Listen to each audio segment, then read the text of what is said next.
राजीव, आपने बहुत इंटरेस्टिंग, बहुत ही अहम बात कही। आपने कहा कि डायरेक्टरेट ऑफ रेवेन्यू इंटेलिजेंस के प्रमुख ने सेबी को इस बारे में चिट्ठी लिखी। इसका मतलब यह है कि जी डायरेक्टरेट ऑफ रेवेन्यू इंटेलिजेंस को 2014 के पहले अडानी ग्रुप के खिलाफ कुछ सबूत मिले होंगे। उन जी जी सबूतों के आधार पर उनको लगा कि ये इस मामले की जांच होनी चाहिए, और ये जी जांच, चूंकि स्टॉक मार्केट की जांच के लिए जो कंपनी, जो रेगुलेटर बना है वो सेबी है, तो उन्होंने सेबी के करेक्ट प्रमुख को एक चिट्ठी लिखी। अब द करेक्ट गार्डियन और द फाइनेंशियल टाइम और जो OCCRP है, इनका दावा है कि इन्होंने ये चिट्ठी देखी है, और लेकिन उन्होंने ये भी दावा किया कि सेबी प्रमुख ने इसके बाद भी कोई कार्रवाई नहीं की। तो ये जरा डीआरआई और सेबी के बीच का जो पूरा मामला है, इसको एक बार फिर से हमें एक्सप्लेन करके बताइए कि दरअसल कितना गंभीर मामला है। क्या सेबी एक रेगुलेटर है? अगर किसी कंपनी के स्टॉक में, शेयर में अगर मैनिपुलेशन होता है, तो क्या यह सेबी की स्वाभाविक तौर पर जिम्मेदारी नहीं है कि वो पहले इस मामले का कॉग्निजेंस ले, और कॉग्निजेंस लेने के बाद उस पर इन्वेस्टिगेट करे, और इन्वेस्टिगेट करने के बाद अगर सबूत पाए जाते हैं तो उसके खिलाफ कार्रवाई करे? हम ये नहीं कहते कि अडानी के खिलाफ कोई सबूत मिल गए, लेकिन अगर डीआरआई ने कोई चिट्ठी अगर सेबी को लिखी और यह कहा कि अडानी के मामले में कुछ गड़बड़ी देखी जाती है, तो फिर उस पर कार्रवाई होनी चाहिए। सेबी ने कार्रवाई नहीं की, आप ये कहना चाहते हैं? इसको थोड़ा सा और एक्सप्लेन करें तो ज्यादा बेहतर रहेगा।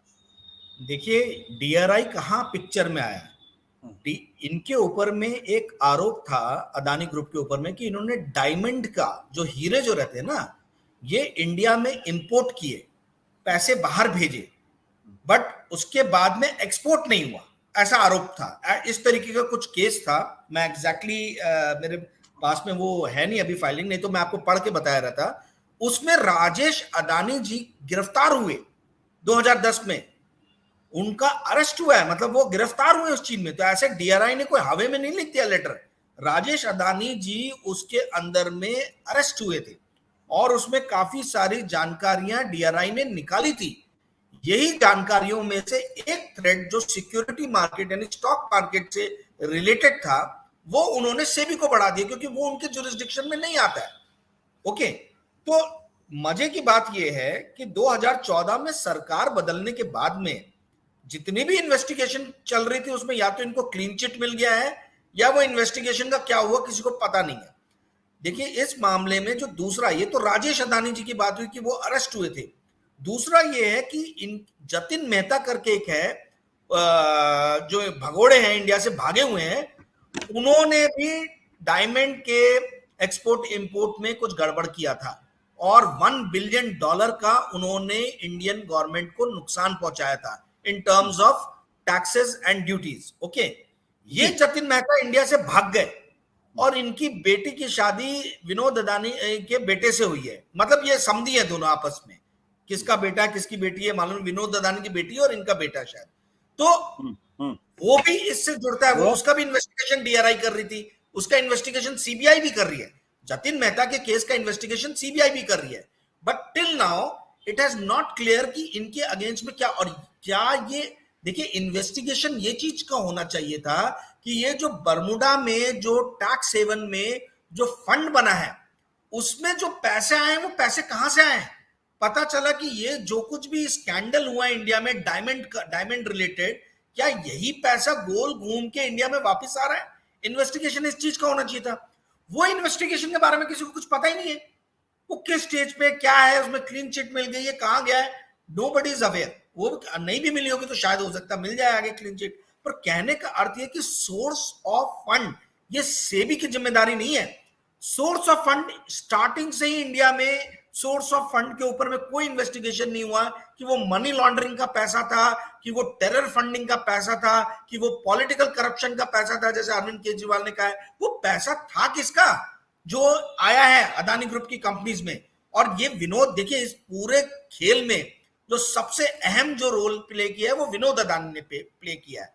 तो क्या इन्फोर्समेंट डायरेक्टरेट या डीआरआई ने विनोद अदानी को इंडिया में प्रत्यर्पण करके इनसे किसी भी तरीके की पूछताछ की है?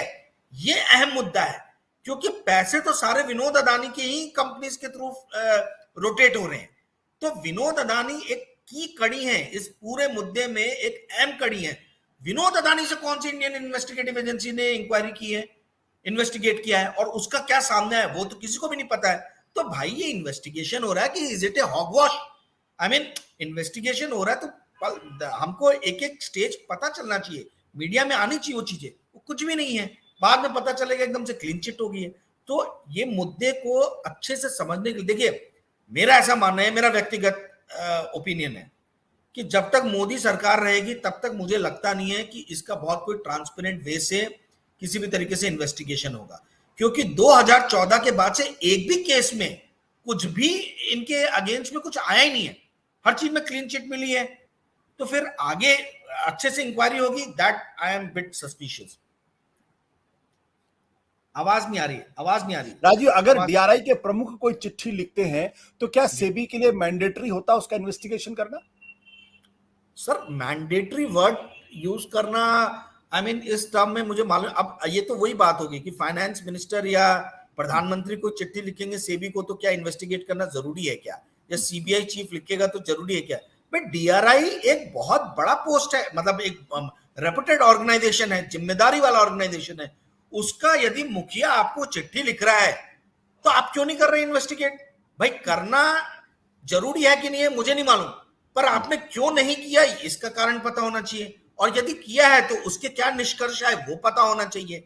तो मैं तो क्वेश्चन उल्टे तरीके से पूछ सकता हूं कि भाई डीआरआई चीफ ने यदि चिट्ठी लिखी तो आपने उसके अंदर में इन्वेस्टिगेशन करके क्या पाया, या यदि आपने इन्वेस्टिगेशन नहीं किया तो क्यों नहीं किया? इसका जवाब यूके सिन्हा जी को देना चाहिए, यूके सिन्हा जी से सवाल पूछे जाने चाहिए इस बारे में। और यूके सिन्हा जी को आपके मुताबिक 3 साल का एक्सटेंशन दे दिया गया मोदी सरकार के द्वारा। जी जी। तो अब इसका कोई कारण बताया गया था कि यूके सिन्हा को क्यों एक्सटेंशन दिया गया? कौन सा एक्स्ट्राऑर्डिनरी काम उन्होंने किया था? अब ये तो कोई नहीं जानता, मतलब ये यूके सिन्हा जी बता पाएंगे, और जिन लोगों ने उनका एक्सटेंशन दिया वही बता पाएगा। हम मतलब इस पे मैं मेरा बिल्कुल हम इस बात की उम्मीद करते हैं कि चूंकि अब ये खुलासा सामने आया है तो यूके सिन्हा जी खुद सामने आएंगे और अपना पक्ष रखेंगे कि दरअसल डीआरआई की चिट्ठी मिलने के बाद भी सेबी की तरफ से इस पूरे मामले में जांच पड़ताल क्यों नहीं की गई, और अगर जांच पड़ताल की गई तो फिर उसका क्या नतीजा सामने आया, तो रिपोर्ट भी सामने आनी चाहिए। और ये स्पष्ट करना चाहिए कि भाई ये जो आरोप इस वक्त द गार्डियन और द फाइनेंशियल टाइम्स जो दुनिया के बड़े मशहूर अखबार है, अगर उन्होंने लिखा है तो उसमें कितना दम है और कितना दम नहीं है। अब हम चलते पुराने जहां से हमने बातचीत शुरू की थी। सत्य हिंदी का ऐप डाउनलोड करें गूगल प्ले स्टोर पर।